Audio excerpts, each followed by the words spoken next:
In today's show, the Portland Trailblazers are officially for sale. Is this great news, the savior of the franchise on the horizon, or a harbinger of things to come? Welcome to Locked On Blazers. Let's get into it.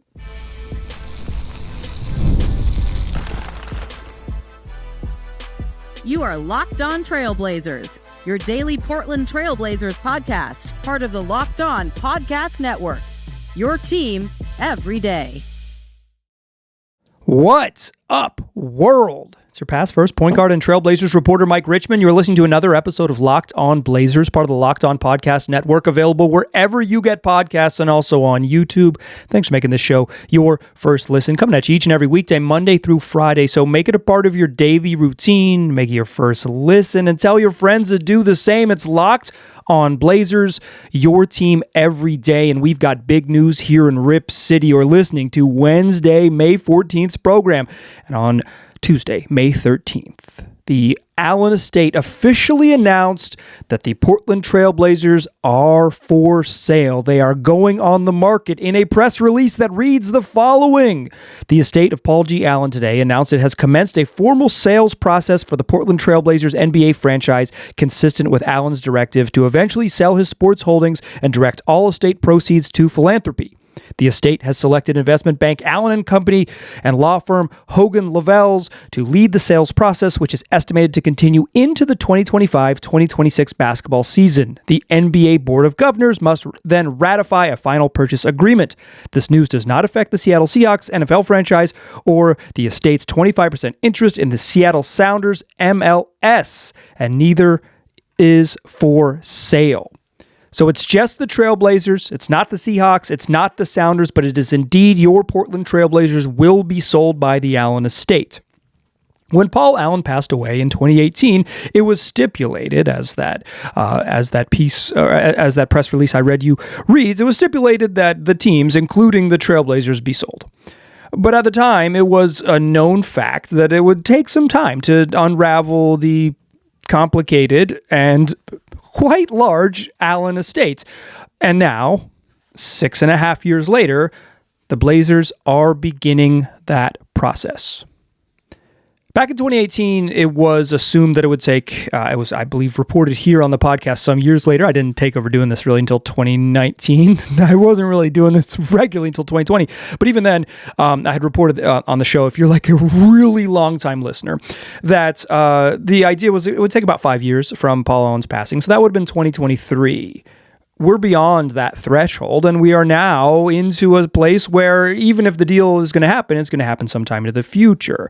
A source indicated to me that the expectation, someone familiar with how this process will work, a source indicated to me that the estate is anticipating a 9 to 12 month process for a sale process. So this could take, 9 months from now, which would get you pretty deep into the season, or a full year, which would be after the season for the sale to be complete. So certainly this into the season means far into the season. I think an example to point to here would be the Boston Celtics sale, which we are now 9 months in. And while the agreement has happened, I don't believe the sale is formally ratified, all real deal Holyfield and finalized, although we are getting closer as of this morning in May when the Celtics appear to be for real getting sold.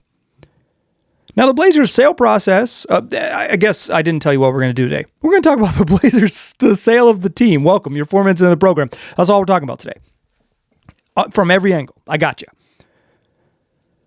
The Blazers have been rumored, to be on the market since the moment Paul Allen passed, and it was clear that they would have to indeed sell the teams at some point. And back in 2022, Phil Knight, you may remember him from the Nike fortune and our richest Oregonian, one of the richest people in the United States, along with a partial owner of the Dodgers, Alan Smolinski, were the two main principal figures of the ownership group. They made a public offer back in 2022 to purchase the Trailblazers. It was, about $2 billion. And there was some, and people were like, sell to Phil, sell the team. And it became such a sort of contentious thing. There was a piece in the New York Post, kind of a hit piece on Jody Allen. And it became such a contentious thing that Jody Allen released a statement in July of 2022 saying publicly that the team was not for sale. And it could take up to 10 to 20 years to get the Allen estate prepared for sale. Basically, buzz off. This isn't for sale. The Seahawks aren't for sale. Leave us alone. And then, according to a story written in the Wall Street Journal, Knight came back a year later in 2023 and even offered to up the price. The Suns had just been sold then in 2023, and Phil Knight came back with Smolinski and said, okay, if the Suns along with the Mercury are valued at about $4 billion, I can get you to $4 billion. We can do this. I'm not like, let's push up towards sort of that. If that's the new going rate for an NBA team, I'm willing to make that purchase at that price. And then a year later, and a year after Allen had released a public statement, according to the Wall Street Journal, privately, in conversations, Phil Knight and Smolinski and the ownership group was rejected in 2023. So not for $2 billion in 2022. Which seems like a little bit of a low-ish ball offer, but on the lower end. And not for a higher price, although not specifically disclosed what that was in 2023. No, Phil, you can't purchase the team. And frankly, the value of NBA teams has drastically changed. Paul Allen bought this thing in 1988 for $70 million. And if roughly in the $4 billion range, but the $4 billion included buying the Phoenix Mercury as well. So, if you call it like, say 3.5, right? If that wasn't palatable in 2023, what's the asking price? Well, since the first time that Phil Knight and Smolinski made their overture to purchase the team, 4 other teams have been sold. In 2022, like I mentioned, the Suns, the Mercury sold for a valuation of $4 billion. Not a total price. A lot of these times it's a ownership group buying majority stake, buying whatever the majority control so they can control a team. And the Suns of the Merc were sold for a valuation of $4 billion. In 2023, the Hornets were sold for a valuation of about $3 billion.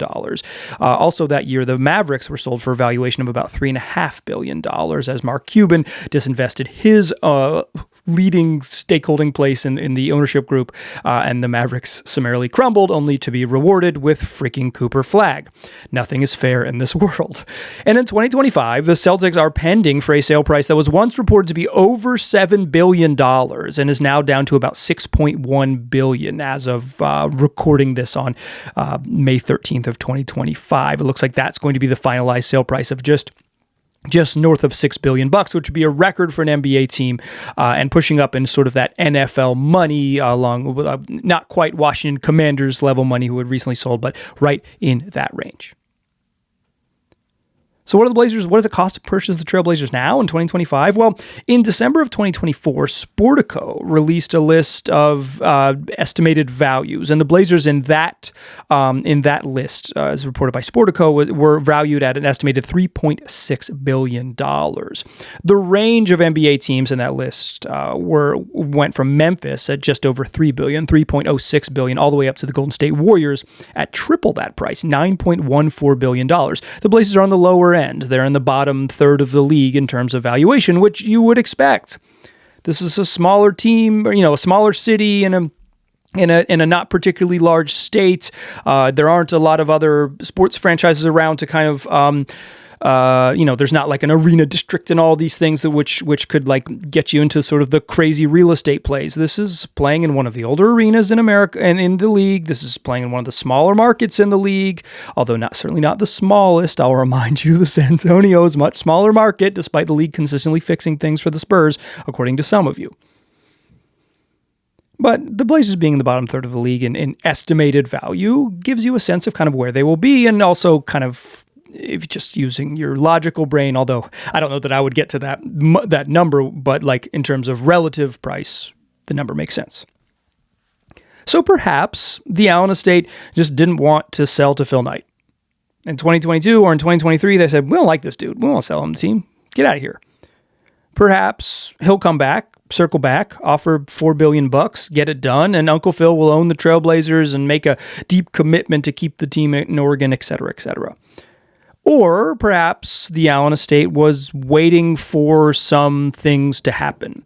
It seems like at one point, right after Paul Allen passed, that the expansion of the NBA seemed closer on the horizon. It has since been pushed back to 2027, 2028, like it could be 2030 by team plays. Like it does seem like every time Commissioner Adam Silver speaks, the idea of expansion, while real, has been pushed back to being, something the Board of Governors will talk about into the future. And I think at the earliest you could potentially see teams in the obvious landing spots of Seattle and Las Vegas would be the 27-28 season. And even that feels early based on reporting from Howard Beck of The Ringer. So expansion never came, so you're not going to get the bonus money from expansion fees, but you are going to get new media money. And that would seem to be the other shoe that the Allen estate was perhaps waiting to drop, because an agreement of a new long-term media deal would give some sort of clarity and some firmness to what NBA teams are valued at. And last year, or in 2024, the NBA and its media partners agreed to a new 11-year media rights deal to be carried on ESPN, NBC, and Amazon, which will kick in the beginning of next season for a combined $77 billion.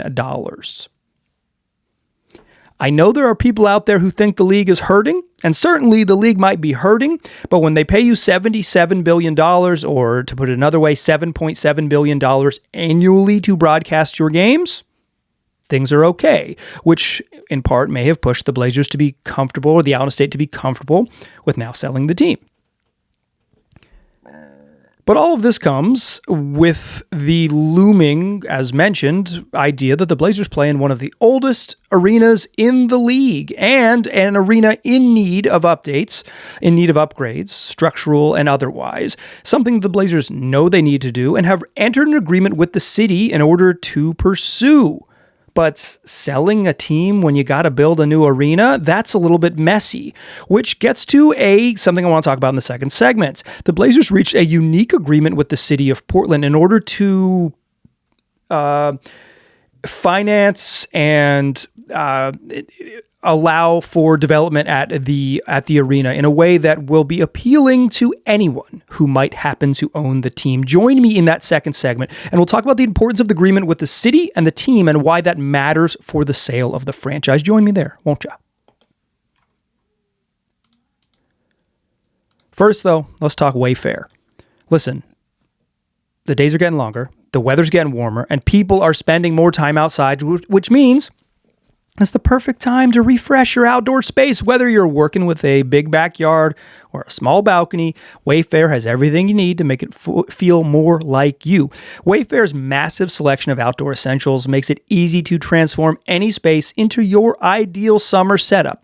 From comfy conversation sets to sleek dining tables and outdoor decor, they've got it all, and all at prices that fit your budget. Look, we're upgrading our outdoor space. We need some new seating, a new setup for the old patio, for the deck, and WayFair's got options. And plus, their website makes it super easy to find pieces that match my vibe and would match your vibe without spending a fortune, quickly and within budget. Plus, the delivery is free and hassle-free, even for big stuff that you're getting delivered. So shop that huge selection of outdoor furniture online this summer. Get outside with WayFair. Head to wayfair.com right now. That's WayFair.com.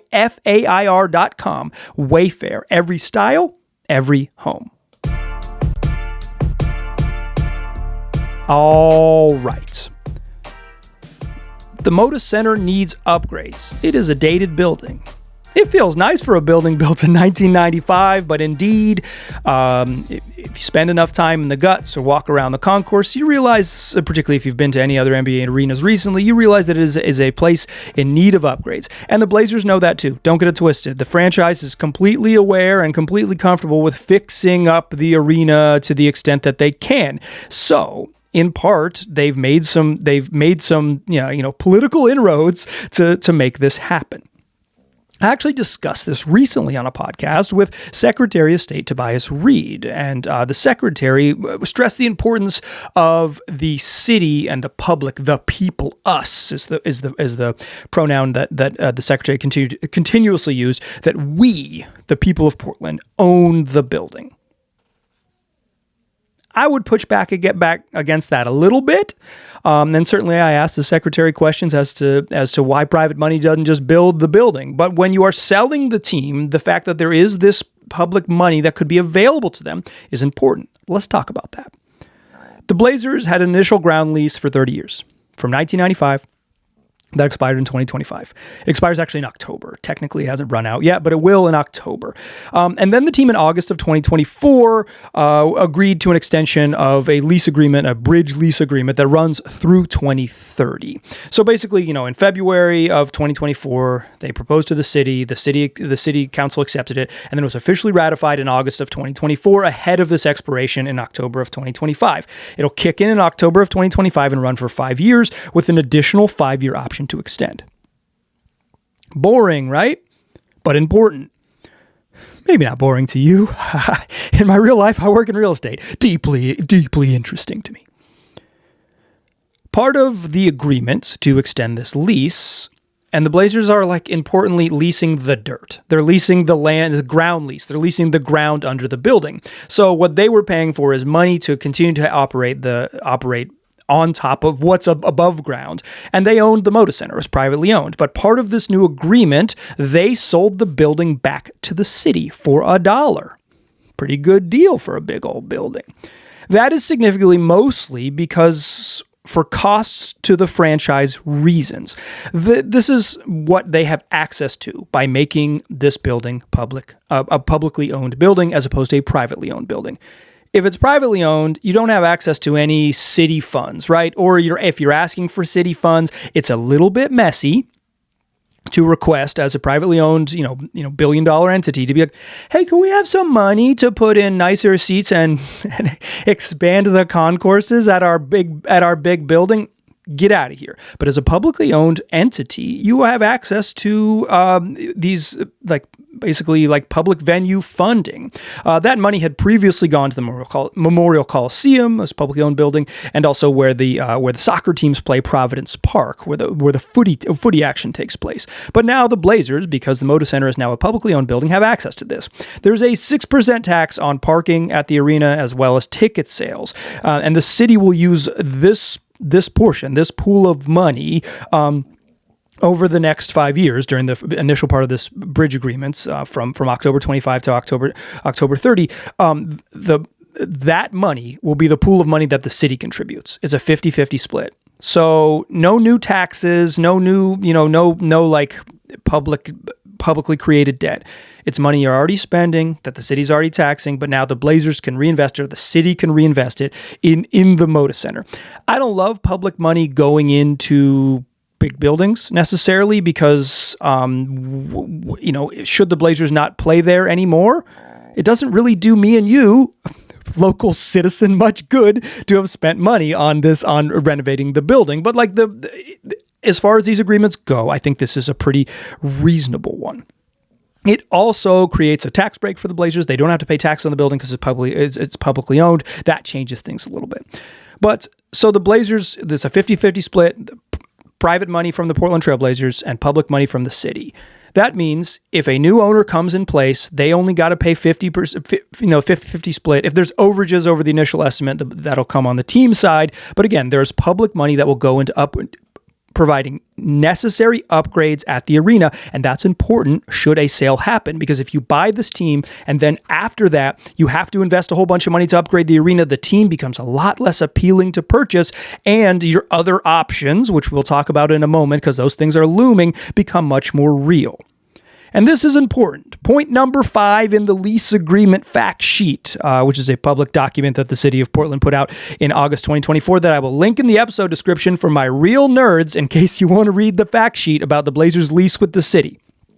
Point number 5 states that if the Moda Center ceases to be home of the Portland Trailblazers, the city would be repaid for its investment in capital projects during the term of the bridge agreement. So whatever money you and I spend from August, our tax dollars at work from 2025 to October 2025 to October 30, if the team were to move, part of moving the team, if that were to happen, the owner moving the team would have to give the money back. So then you've paid full price for renovations for a building you're leaving. It creates a real incentive for whoever does this work, and the Blazers were at least under the previous ownership, committed to doing this work by 2030 in order to host the women's Final Four and have the building be up to par and all of those things because, in theory, they want this team to be here. But that gives you a little protection. It gives you and I a little bit of protection because part of the appeal of this agreement is that there is some public money that goes into upgrading, making needed upgrades. But there also is a clause that if you break this thing, then you have to, at any point, then the money that the city paid has to be repaid. It would go back to us. There is certainly a fear that the Portland Trailblazers could cease to be the Portland Trailblazers and become a team in another city. I personally think it's unlikely, but it's not nothing. I think fretting over it as a certainty is foolish, and I think rejecting the idea that they could move outright is also foolish. It's a real thing. And as the Oregonian's Bill Oram pointed out, in the statement that I read to you at the top of the show, Jody Allen or the Allen estate or no one gave the reassurance that we're committed to selling to someone who will keep the Blazers in the city long term. They may very well be committed to that, right? But they didn't say that. And the lack of the absence of that language in the press release is notable, and I credit to Bill for pointing that out.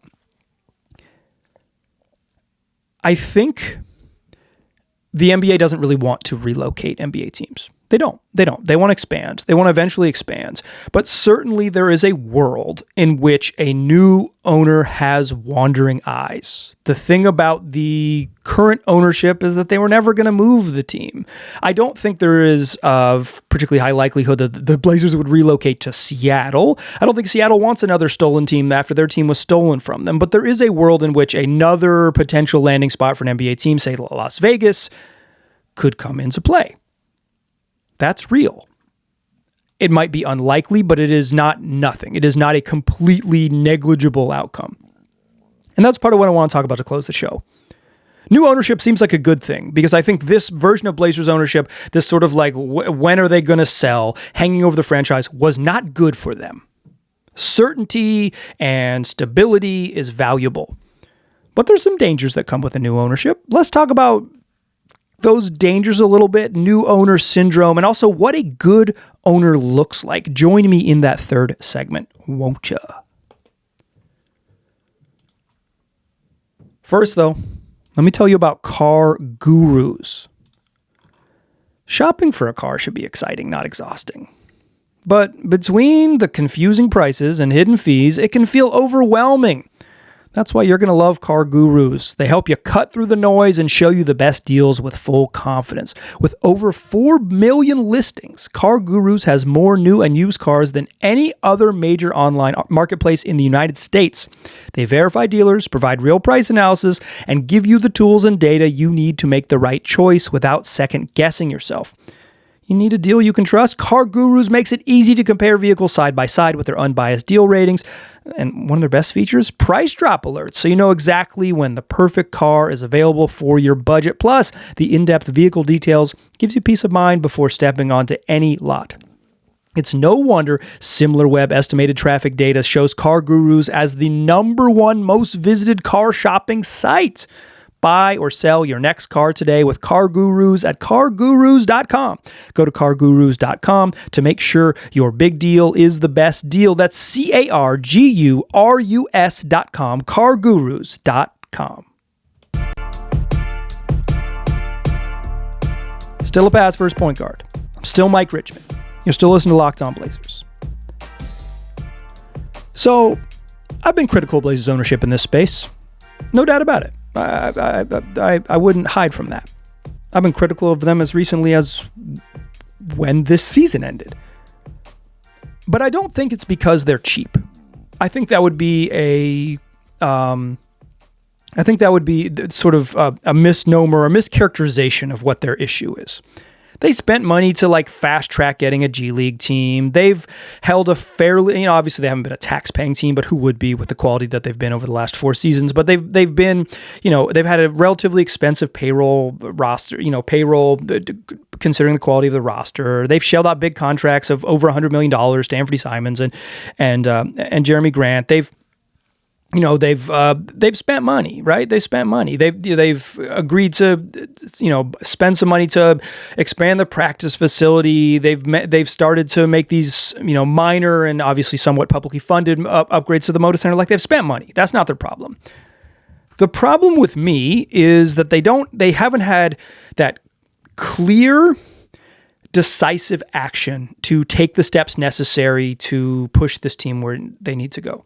They haven't had the foresight to say, hey, continuing a rebuild it sucks and you're going to lose a bunch of games, but your best path forward is to continue down this path. It seems like there was some pressure from ownership to win.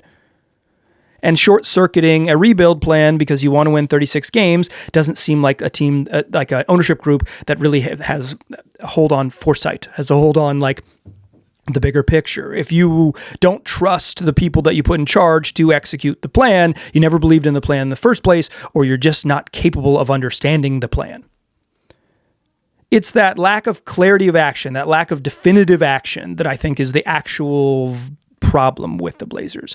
It is in some ways treating the organization as like a checkbook line item, but moreover, it's the unwillingness to be decisive in actions that would allow you to say, hey, we are going to run a real GM search as opposed to promote from within. You might have ended up on Joe Cronin anyways, and he's done a decent job, but like not running that action. Okay, let's just promote from within. It is the sort of like will they, won't they stuff with Chauncey Billups and waiting until he proved, quote unquote, that he could do it by winning, when winning didn't actually prove the steps that you wanted to take with Billups, right? It's that clarity of action, the clarity of decisions. But a new owner is not necessarily going to cure all of that. Like Phil Knight's not necessarily going to cure all of that. And I think another name to know if you're considering this is, and I've mentioned this in the past, is the Bethals, the team, the ownership group that owns the NWSL team. That's the women's soccer team, the Thorns, as well as the WNBA team that will begin playing next summer at the Moda Center. That I don't know that they have NBA money, but I bet they could put together an ownership group that could get a big chunk of NBA money along with some other billionaires around. I think they're a group to know when you're considering this. Obviously, Phil Knight has a whole bunch of money. He could make it happen if the ownership group is willing to sell to him. But a new owner is not a cure-all. In fact, I think we have examples recently in the NBA of the challenges of new ownership. One that I think looked worse, 2 years ago than it does now is like when the Timberwolves were being sold. And A-Rod and his ownership group, that's Alex Rodriguez, they were the team that apparently like pushed all in for the Rudy Gobert trade. And at the time, the first season of that Gobert trade was like, okay, so you've cashed in all your assets, you're an extremely expensive roster, and you're not very good. Now the Wolves are primed to go to back-to-back Western Conference Finals, and certainly they've like made some trades to get a little bit cheaper and cleaning up their books down the line. But they've also had like they're about to have the back-to-back most successful seasons in franchise history. So I think while at the time it looked like the classic new owner, go all in, press forward without thought of like the long-term view, I think now you can say like, that probably fine. Although Gobert is much maligned in the public. Patrick Dumont, after the Mavs were sold, green-lighting and perhaps trusting Nico Harrison without asking for more clarity on and like an understanding of the process, like a non-basketball person in Dumont, like guiding the Mavs forward and allowing them to trade Luka Doncic to the Mavericks to the Lakers without exploring the market for Luka Doncic. Like it wasn't the trade in and of itself is not an issue. The issue is that how it went down, the process. Horrendous. You have to go to the trade market in order to value the trade market. And I don't think that Dumont did that. And then there's Matt Ishbia in Phoenix. When Ishbia took over, within like hours of officially getting in charge, Matt Ishbia got on the phone and greenlit them trading for Kevin Durant. And it was a haul, right? A whole bunch of draft picks, Mikal Bridges, who was later traded for 5 first-round picks, or some portion of 5 first-round picks, and Cam Johnson, right? It was a haul for Kevin Durant. It's Kevin freaking Durant, though, and at the time, it's like, that's cool. That's cool. A new owner's going all in. But since then, he's continued to trade picks. They basically have no picks until 2032. They traded for Brad Beal, one of the most challenging contracts to move, and just like straight up a not good player at his price. They are one of the biggest disappointments in the league this season. They are out of assets. They are extremely expensive, and Ishbia has since promoted his former assistant college coach with little GM experience to be the person who runs the team. That's scary, because that's new owner syndrome, as I believe Bill Simmons termed it. That's someone who just says, I got a new thing. I have all this money. I've been successful in other places by virtue of just like being bullish and pushing forward. I bet I can do it here, but it's a closed ecosystem with some arcane rules. Like it's hard. It's hard to pivot once you get too far down the path in the NBA. And Ishbia is a warning that new ownership is not a fix. It's not a salve. Patrick Dumont in Dallas is a warning that new ownership. I don't think Mavs fans like really wanted Mark Cuban out, but it's like certainly that bad ownership can be a real problem. I think that's, I think we see it places, and Vivek Ranadive in Sacramento. Obviously, he's owned the team for a long time now, but like the meddling, right? That's what you don't want from ownership. You do not. What you want from an owner is to set it and forget it, like those old home shopping network ads. You want the foresight to see the bigger picture, right? If you're a good team, you want the foresight to say, our window to compete is over the next 3 years. Let's spend as much as we possibly can over the next 3 years to guarantee ourselves the biggest shot at a championship possible. And you want the willingness to execute a plan. So whether that plan is a long tail rebuild or a go for it couple of summers in order to create a contender, you want someone who has the foresight to see the plan and the willingness to execute that plan. And most importantly, executing that plan means probably not doing anything. It's hiring the right people and then willfully getting out of the way. Signing the checks, a willingness to spend, a willingness to go into the tax. If you don't go into the tax in the NBA, if you are unwilling to pay the luxury tax, you are unwilling to win championships. Nobody wins. I mean, maybe the Pacers are going to prove me wrong here, right? But like nobody wins in this league without spending a whole bunch of money. It is incredibly rare. And Oklahoma City, they might do it this year, but if they're going to win several or be competitive for a long season, like that team's about to get really expensive too. And to keep championship teams together, you have to spend a bunch of money. That is step one. But it's also the willingness to spend the money in the right way and the willingness to hire the right people and trust them to make those decisions. And then when you don't have the right people in charge, it is not meddling and firing 6 coaches over 8 seasons or whatever. It is getting the right guys, folks, I should say, getting the right people in charge. And then when it's time to make those decisions, clarity and swiftness of action.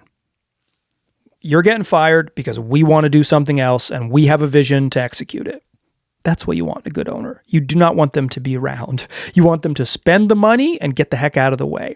I will offer this as sort of the opposite of the new owner syndrome, because I think there's a lot of be careful what you wish for out there.